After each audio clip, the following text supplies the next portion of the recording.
In today's video, I want to show you guys how you can connect your PS4 with Discord. Okay, for the first time, we go in Discord on your mobile phone or on your PC, and then we click on user settings, and after that we click on connections. And then here we have add accounts to your profile. Click on the arrow, and then we have PlayStation Network. So after that we click on PlayStation Network, and here we can link our PlayStation Network account. So all we have to do is click on continue again, and then we can type in our email address, and yeah, this is all you have to do.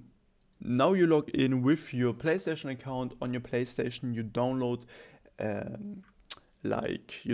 Discord, and after that you can use Discord on your PlayStation 4. If I could help you with the video, please leave a like and subscribe. It would help me a lot, and then see you next time.